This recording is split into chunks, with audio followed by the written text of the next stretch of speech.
Bismillahirrahmanirrahim. Alhamdulillahirrabbilalamin. Wassalatu wassalamu ala rasulillah wa ala alihi wa sahbihi wa man walah. Wa la hawla wa la quwata illa billah. Rabbi shrah li sadri wa yassir li amri wa hlul 'uqdatam min lisani yafqahu qawli. Subhanaka la ilma lana illa ma 'allamtana innaka antal alimul hakim.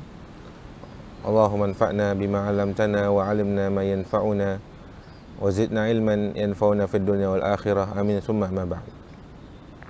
Assalamualaikum warahmatullahi wabarakatuh. Alhamdulillah, kita bersyukur kepada Allah atas segala nikmat dan karunia dari Allah yang terlalu banyak, yang hari-harinya kita lupa untuk mensyukurinya dengan maksimal.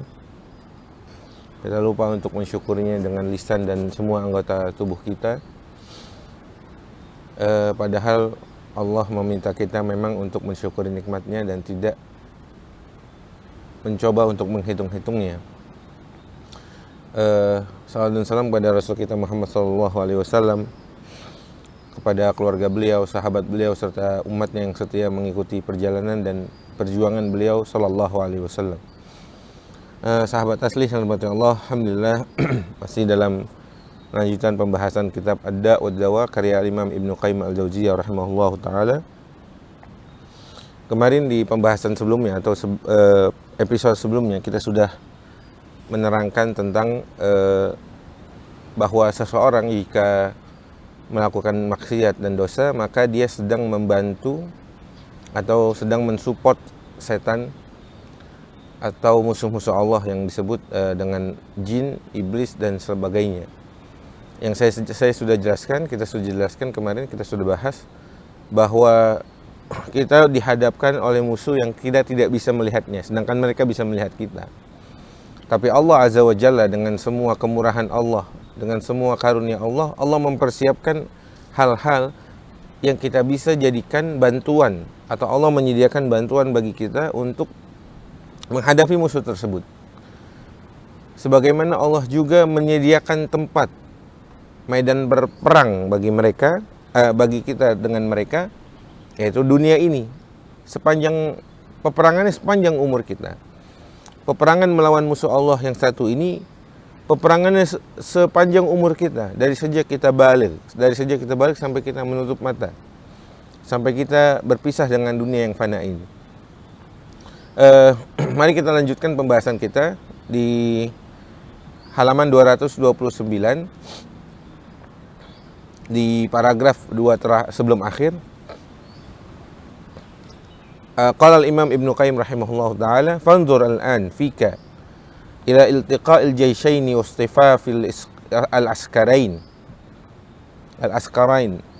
wa kaifa tudala maratan wa yudala alayka ukhra. Maka lihatlah hari ini, atau lihatlah Allah menyediakan peperangan ini, dan Allah mempertemukan dua pasukan, yaitu pasukan kita dengan pasukan diri kita, dengan semua pasukan yang Allah sediakan, dengan pasukan para iblis laknatullah alaih dan semua pasukannya dan semua bala tentaranya. Ibnu Qayyim mengatakan, wa kaifa tudala maratan wa yudalu alaika ukhra. Kapan kita menang atas mereka dan kapan mereka menang atas kita. Jadi pertempuran ini memang saling tarik menarik, menang kalah dan lain sebagainya. Aqbala malikul kufri bi junudihi wa asakirih. Malikul kufr, rajanya kekufuran, yaitu iblis laknatullah alaih, fawajal qalba fi hisnihi jalisan ala kursi mamlakatihi amruhu nafidun fi awani. Dia sedang bercokol di atas singgasananya, kemudian perintah-perintah yang dia berikan kepada para bala tentaranya terus harus dilakukan. Wa junduhu qad haffu bihi. Tentaranya telah mengelilinginya. Yuqatiluna anhu wa yudafi'una an hauzatihi. Falam yumkinuhu al-hujum alaihi illa bi mukhamarati ba'di amra'ihi wa jundi alaihi. Singkat cerita, iblis Allah alaih menyerang manusia, memerangi kita dari pertama dia mau masuk dari nafsu. Dan memang nafsu itu ada yang Allah sebutkan ammaratun bisu, nafsu yang senantiasa mencintai keburukan atau menyuruh atau mendorong seseorang untuk melakukan kemaksiatan. Ini nafs ini salah satu jundi yang salah satu tentaranya iblis laknatullah alaih, yang kalau nafsu ini masuk dia akan iblis akan memerintahkan nafsu apa yang diperintahkan oleh iblis kepada nafsu ini. Iblis mengatakan udkhulu 'alaiha. Nafsu ini lemah, ya, dia punya sifatnya lemah. Kemudian kata iblis kepada bala tentaranya, udkhulu 'alaiha min muradiha wanzuru mawaqi'ah mahabbatiha wa ma huwa mahbubiha. Masuklah kamu ke nafsunya orang tadi, anak Adam tadi. Kemudian lihat apa yang ia cintai, apa yang menjadi kecintaannya. Fa'iduha bihi wa mannuha iyah. Kemudian buat ia berangan-angan tentang kecintaan tadi, kecintaan selain Allah pastinya. Wankushu suratal mahbubi fiha fi yaqazatiha wa manafiha.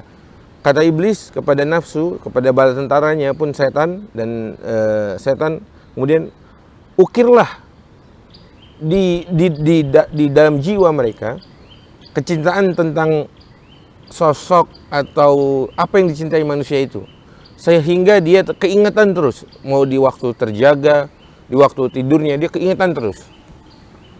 Fa idzat ma'annat ilaihi wa sakanat indahu fatrahuhu 'alaiha kalalib asyahwah wa khatatifiha thumma jurruha biha ilaikum. Kalau sudah berhasil, apa yang menjadi kecintaan anak Adam berada dalam kecintaan kepada selain Allah di dalam diri anak Adam, khususnya kecintaan dunia, kalau sudah bahkan terpatri dalam dirinya, kemudian sudah menetap dalam jiwanya, maka poin selanjutnya kata iblis kepada bala tentaranya adalah fatrahu 'alaiha kalalib asyahwah. Lemparkan kepada mereka jeratan-jeratan syahwat. Wa khatati fiha, yakni ikatan-ikatannya, ya tali-talinya. Kemudian tariklah orang tersebut atau nafsu tersebut, summa jurruha biha ilaikum. Tarik, karena kan sudah dikaitkan itu. Bagaikan kita mau menarik barang misal. Apa yang harus kita siapkan? Ya tali untuk menarik tersebut. Ya rantai, ya kait-kait yang akan bisa kita tarik. Maka iblis laknatullah alaih masuk atau menyuruh bala tentaranya yang diantaranya adalah nafsu, masuk dari sisi kita dibuat cinta kepada selain Allah. Kita terlalu cinta dunia, kemudian kecintaan kita kepada harta misalkan, kecintaan seseorang kepada harta itu dibuat indah terus oleh iblis, oleh setan dalam jiwanya, dalam dirinya, bahkan terpatri dalam dirinya, keingatan terus, baik terjaga ataupun tertidur, baik kondisi bangun ataupun tidur, keingatan terus tentang dunia dan segala isinya. Kalau sudah begitu, kata Ibnu Qayyim, kata iblis, Ibnu Qayyim menggambarkan kalimat-kalimat iblis, kalau sudah begitu, buat kecintaan itu nyaman dalam dirinya, kemudian ambil, renggut, kemudian tarik dia dari syahwat tadi, masukkan ke dalam dirinya, ke dalam jiwanya, kait-kait yang bisa menariknya untuk supaya mereka makin lama dan makin terbawa oleh nafsunya sendiri. Baik, fa idza khamarat 'ala al-qalb wa sarat ma'akum 'alaihi malaktum sagran al-'aini wal udhuni wal lisan wal fam wal yad wal rajul wal rijl. Kata iblis, kalau kalian sudah mendapati nafsunya, kemudian hatinya atau jiwanya, maka akan ngikut ya celah-celah setelah itu. Tangan akan gampang ikutnya, anggota tubuh yang lain, ya telinga, ya lisan, ya mulut, ya kaki, ya tangan, semua ngikut. Karena kita tahu bahwa hati ini ya panglimanya. Sehingga orang yang tadi terlalu cinta dunia dan kecintaan dia kepada selain Allah yang berlebihan, yang digambarkan oleh iblis tadi, ini akan membantunya. Karena panglima sudah memerintahkan, maka tangan akan mensukseskan, kaki akan ikut menjalankan, tangan, ya mulut berbicara, telinga juga demikian, sehingga semuanya bisa dikondisikan oleh iblis. Baik, farabitu ala hadhihi sugur qulal murabatah. Kata iblis, maka jaga nih celah-celah yang tadi. Ya. Famata dakhaltum minha ilal qalb fahuwa qatilun aw asirun aw jarih muthakhanun bijil jirahat. Kalau sudah mulai masuk ke hati ya gampang sekali. Seperti saya jelaskan tadi. Wala tukhlu hadhihi thughur wala tumakkinu sariyatan tadkhulu minha ilal qalb wa tukhrijakum minha fa in ghalibtum fajtahidu fi id'afis sariyah wa wahniha hatta la tasila ilal qalb wa in wasalat ilaihi dha'ifatan la tughni anhu syai'an. Kata iblis, dan sampai ini tolong dijaga. Ya, telinganya udah nggak mau lagi dengar nasihat-nasihat tentang kecintaan dunia itu melenakan, melalaikan. Mulutnya ngomongnya tentang dunia terus, tangannya, kakinya udah ditutup nih celah-celah ini sama iblis, supaya kalau mereka sudah masuk menguasai hatinya, celah-celah yang tadi saya sebutkan anggota badan juga ikut dijagain oleh iblis, agar seseorang tadi yang dia sudah jatuh ke dalam kemaksiatan, jatuh kepada dosa dan kecintaan dunia yang berlebihan, tidak mudah dipengaruhi dari pengaruh luar. Maksudnya seperti itu. Pengaruh luar ya tadi, ya nasihat-nasihat agama, ya nasihat-nasihat dari para ahli ilmu, ya Quran, ya dan sebagainya. Baik, kata iblis, fa idza stawlaitum ala hadhihi thughur famna'u saghra al-'aini an yakun nadruhu i'tibaran. Kalau kalian sudah menguasai, wahai para bala tentaraku, kata iblis, celah-celah atau lubang-lubang ini, ya maksudnya lubang pintu masuknya hidayah buat orang yang sudah jatuh kepada cinta dunia tadi, maka paling pertama jagain mata. Buatlah pandangannya itu bukan pandangan i'tibar. Bukan kalau seseorang yang melihat sesuatu itu menjadi i'tibar atau dia merenung, sehingga mata ya hanya melihat. Ada orang miskin, hatinya pun tidak tergerak. Ada orang yang perlu dibantu, biasa saja. Itu karena pandangan matanya dibuat oleh iblis. Kata kepada bala tentaranya, tolong jagain pandangan mata mereka, itu manusia, anak Adam, dari pandangan yang kalau dia melihat dengan i'tibar, mengambil pelajaran, mengambil hikmah dan lain sebagainya. Kata iblis, bal ja'alu nadharahu tafarrujan wastihsanan wa talhiyan. Tapi bahkan jadikan pandangannya itu adalah pandangan yang tafarruj. Istihsan ya baik-baik aja. Kalau maksiat dilihat ya baik, bukan i'tibar. Bahkan pandangan yang melalaikan, wa talhiyan. Fa in istaraqa nadharahu 'ibratan fa afsiduha 'alaihi bi nadratil ghaflah wal istihsani wasyahwah. Kalau matanya manusia tadi, anak Adam, mulai melihat sesuatu dengan pandangan i'tibar, dengan pandangan merenungan dan mengambil hikmah, maka rusaklah itu semua. Ini kata iblis. Kan kita masih dalam perperangan ini, teman-teman. Peperangan yang kita mulai sejak kita balik sampai kita menuju Allah, sampai kita mati, sampai umur kita habis. Peperangan ini akan terus berlanjut. Makanya tadi Ibnu Qayyim mengatakan kadang kita menang, kadang kita kalah. Terus. Nah, iblis menyuruh bala tentaranya untuk tadi rusak pandangannya. Pandangan yang biasa dia mengambil hikmah dari setiap yang dia lihat, rusak semuanya dengan pandangan syahwat. Rusak semuanya dengan pandangan kelalaian. Fa innahu aqrabu ilaihi wa alaqa bi nafsi wa akhafa alaihi.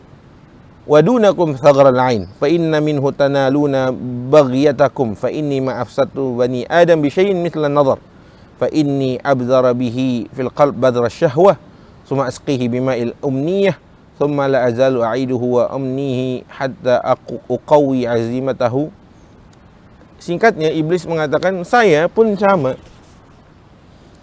Saya ketika nyerang Adam itu, bukankah Nabi Adam alaihissalam, ayah kita Adam alaihissalam, tergoda oleh sesuatu yang itu pun dilihat dulu oleh Nabi Adam. Ya, saat Allah bolehkan semua yang ada di surga, Allah fasilitasi semua yang ada di surga untuk Nabi kita, ayah kita Adam, tapi Nabi kita atau Nabi Adam lengah, dan iblis masuk lewat pandangannya. Sehingga saat Nabi Adam alaihissalam melihat sesuatu yang dilarang, itu dibuat indah oleh iblis. Jadi dibuat syahwat pandangannya, sehingga Nabi Adam pada akhirnya tergoda oleh iblis dan akhirnya mengambil yang dilarang tadi. Baik, di halaman selanjutnya 231, fala tahmilu amra hadzal thagr wa afsiduhu bihasabi istita'atikum. Ini masih kalimat-kalimat iblis kepada bala tentaranya. Maka kata iblis, jangan kalian anggap remeh wahai tentara-tentaraku. Kata iblis seperti itu kira-kira ya. Celah pandangan mata ini, dan rusaklah semampu kalian. Wah, mereka sudah menyatakan perang sedemikian rupa teman-teman kepada kita anak Adam. Wahawwinu alaihi amrahu, buatlah remeh perkara-perkara di matanya itu. Perkara-perkara yang tinggi, urusan-urusan agama yang penting dianggap remeh saja. Wa qulu lahu, bahkan nggak cukup di situ, kata iblis kepada bala tentaranya, dia berpesan, wahai bala tentaraku, katakan kepada anak Adam itu, wa qulu lahu, ma miqdaru nadharatin tad'uka ila tasbihil khaliq. Berapa banyak atau berapa miqdar penglihatanmu, kamu melihat kemudian kamu berdoa kepada tasbihil khaliq, bertasbih kepada al-khaliq, kepada Allah. Artinya dibuat remeh tuh. Mungkin bisikan-bisikannya, ya buat apa kamu berdoa, berzikir, buat apa? Buat apa kamu melakukan hal-hal yang ya mungkin tidak terlalu manfaat langsung gitu ya. Wa ta'ammul li badi'i sun'ati wa husni hadhihi surah. Atau pandangan kita dipalingkan dari hal-hal yang baik, seperti melihat ciptaan-ciptaan Allah yang bagus, yang ya kita lihat ciptaan Allah, ya gunung, ya pantai seperti yang ada di belakang kita. Dia melihatnya sebagai pantai, ya udah indah-indah, tidak ada melihat kebesaran Allah. Dia tidak melihat bahwa yang menciptakan ini adalah Allah Azza wa Jal.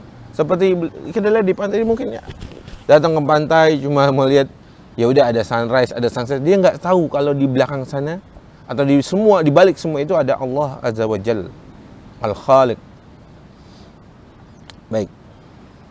Intinya teman-teman, dibuat kabur pandangan seseorang yang tadi, karena pandangan mata ini kata iblis adalah jalur di mana iblis berhasil juga mempengaruhi Adam alaihissalam. Kemudian di paragraf selanjutnya, wa in zafartum bihi qalilal ilmi fasidal aql faqulu hadhihi surah madharu min madahiril haqq mujalla min majalihi fad'uhu ila al-qawli bil ittihad fa in lam yaqbal fal qawlu bil hulul al-'am aw al-khas wa la taqna'u minhu biduni dhalik fa innahu yusayyiru bihi min ikhwanin nasara famuruhu hina idzin bil 'iffati was siyanati wal ibadati wa zifid dunya wastadu 'alaihi al-juhal fa hadha min aqrabi khulafai wa akbar jundi. Baik, ini singkatnya iblis memberikan khutbahnya di depan para tentaranya untuk masuk dari atau mengganggu dari celah mata untuk mempengaruhi anak Adam. Baik, pasal selanjutnya. Ini kan mereka tadi kan berhasil menguasai panglimanya, dan iblis mengatakan ada hal-hal, poin-poin yang harus dijagain supaya orang tadi yang sudah masuk atau mulai cintanya dunia berlebihan tadi jangan sampai dapat hidayah lagi. Nah, tutup celah-celahnya. Kalau tadi kan celah mata sudah ada satu ditutup. Yang kedua, celah telinga. Maka pasal selanjutnya adalah thummamna'u thugrul udhun ayyadkhula minhu ma yufsidu 'alaikumul amr. Celah dari telinga ini tolong dijaga juga, sehingga jangan jadikan telinga mereka bisa dengar nasihat. Telinga mereka mendengar ayat-ayat Allah menjadi tenang. Jangan buat mereka tenang dengan mendengar ayat-ayat Allah. Jangan membuat mereka tenang mendengar nasihat-nasihat dari para ahli ilmu dan lain sebagainya. Maka kata iblis, tolong dijagain celah yang telinga satu ini kepada bala tentara. Iblis mengatakan bala-bala, "Ma yufsidu 'alaikumul amra fajtahidu alla tudkhilu minhu il batil." Tolong dijagain, kata iblis kepada bala tentaranya. Jagain kupingnya dari hal-hal yang baik. Dan jangan sampai masuk kecuali yang batil-batil saja. Ya, mendengarkan hal-hal yang tidak bermanfaat, mendengarkan hal-hal yang bahkan dosa dan lain sebagainya. Na'udzubillah. Fa innahu khafifun 'ala an-nafsi tastahlihi wa tastamlihu wa tukhayyiru lahu a'dab al-alfad wa asharaha lil albab wa masajajuhu bima tahwi an-nufusu madajan wa alqul kalimata fa in ra'aytu minhu isgha'an ilayha fazujjuhu bi akhawatiha wa kullama sadaftum minhu istihsanu syai'in falhaju lahu bi dzikrih. Intinya iblis mengatakan kepada para bala tentaranya, tolong dipalingkan sejauh mungkin dari mendengarkan yang hak. Masukkan ke dalam telinga mereka hal yang batil. Masukkan ke dalam telinga mereka hal-hal yang melalaikan mereka. Lihat teman-teman, peperangan kita dengan musuh Allah yang satu ini peperangan yang abadi. Makanya saya bilang tadi, dimulai sejak kita menjadi seorang mukallaf sampai kita meninggal. Peperangan ini akan terus berlanjut. Tapi masalahnya, jika mereka sudah mengerahkan kekuatan sedemikian rupa, dan Allah pun sudah menyiapkan kita sedemikian lengkap, maka kita tinggal pilih. Kita tinggal pilih, kita mau ikut Hizbullah atau Hizbus Syaitan. Kita mau ikut Hizbullah, tentaranya Allah, partainya Allah, atau kelompoknya Allah. Bukan partai ya, Hizb itu ya golongannya Allah maksudnya. Atau mau ikut golongannya setan. Itu pilihan. Baik. Lanjutnya Ibnu Qayyim mengatakan, wa iyyakum an yadkhula min hadha thaghar syai'un min kalamillah. Tuh, saya ulang. Au min kalami Rasulih sallallahu alaihi wasallam. Kata iblis kepada para tentaranya, setan itu, larang mereka, telinga mereka dari mendengarkan kalam Allah. Enggak suka dengan kalam Allah. Dengar Quran, enggak betah. Mendengar hadis-hadis dari Nabi yang dibacakan, enggak paham juga. Pokoknya dibuat terlena kuping kita ini. Thaghar, celah atau lubang ini. Ya. Au kalamin nusaha, ini yang saya katakan tadi. Pokoknya jauhkan mereka dari kalimat-kalimat yang baik, kalimat-kalimat yang hak, ya baik dari Quran atau hadis atau para penasehat, maksudnya adalah para ulama yang menasehati. Fa in ghalibtum 'ala dzalik wa dakhala min dzalika syai' fahulu bainahu wa baina fahmihi wa tadu. Kalaupun kecolongan, kata iblis. Lihat nih. Kalaupun kalian kecolongan, artinya kalian kalah, berhasil tuh masuk Quran. Berhasil tuh masuk kalimat-kalimat atau sunnah-sunnah Nabi, hadis-hadis Nabi. Berhasil tuh masuk nasihat dari para ahli ilmu. Nggak sampai situ, kata iblis. Kalau berhasil masuk dan kalian kalah, kata iblis, fahulu bainahu wa baina fahmihi wa tadabburihi wa tafakkuri fih. Nah, masuklah kalian dalam pemahamannya, tadaburnya diacak-acak. Sehingga banyak juga orang yang dengar Quran, baca Quran tapi nggak paham juga apa yang didengar. Jangan-jangan itu juga ada pengaruh setan kepada diri kita. Ya. Ada yang baca Quran malah semena-mena dengan Quran. Menerjemahkan Quran versi dirinya. Mengaplikasikan Quran versi dirinya, bukan versi Rasulullah atau para sahabat yang baik. Atau versi ulama-ulama Rabbani di umat ini. Wal idhata bih imma bi idkhali diddihi alaih. Nah, lihat. Caranya apa? Bagaimana caranya iblis memasukkan su'ul faham dan su'ul tadabbur kepada kita? Saat kita mendengar kalam Allah, saat kita mendengar hadis-hadis, tapi pemahaman dan tadabbur kita jelek dan bahkan tidak benar. Apa kata iblis? Imma bi idkhali diddihi alaih. Buatlah, masukkan juga ke dalam pendengaran mereka lawan dari apa yang mereka dengar. Ya, wa imma bitahwili dzalika wa ta'zimi wa anna hadha amrun qad hila baina an-nufusi wa bainah fala sabila laha ilaih wa hamlun thaqilun alaihi la tastaqillu bih. Wa imma yang tadi kan imma bi idkhali diddihi, caranya kata iblis masukkan lawannya dari yang mereka dengar. Yang kedua, wa imma bi idkhasihi 'ala an-nufus wa anna al-shighal bi yanbaghi an yakuna aham bima huwa a'la 'inda an-nas wa 'azza 'alaihim wa aghraba 'indahum. Yang kedua, idkhasas artinya juga buat dia juga tidak artinya Dia dengar, tapi dia lalai. Jiwanya tidak mentadaburinya. Baik. Lanjut sampai di pembahasan atau di halaman 233 ya. Di bait atau di halaman di paragraf setelahnya, wa idza syi'ta an ta'rifa dzalika fanzur ila ikhwani min syayatinil ins kaifa yukhrijul amra bil ma'ruf wan nahyi 'anil munkar fi qalibi kathratil fudul wa tatabbu' atharatin nas wa ta'arud min al bala lima la yatiq wa ilqa'il fitan bainan nas. Nah, iblis bahkan mengatakan, kalau kalian mau tahu, wahai para tentaraku, lihat tuh, di antara mereka, anak Adam juga dari golongan syayatinul ins. Ada setan rupanya manusia. Yang bahkan iblis sebutkan di sini, apa ciri-ciri setan manusia itu, yang kita bisa lebih terbantu dengan setan dari golongan manusia. Dari menjaga ini kupingnya atau telinganya dari hal-hal yang baik. Ya tadi, di mana syayatinul ins juga punya peran ya untuk membantu mensukseskan goalsnya iblis. Di antaranya menebarkan fitnah, enggan beramar ma'ruf nahi mungkar, mengadu domba. Itu kan kerjaan-kerjaan siapa? Syayatinul ins di tengah kita dan lain sebagainya. Baik,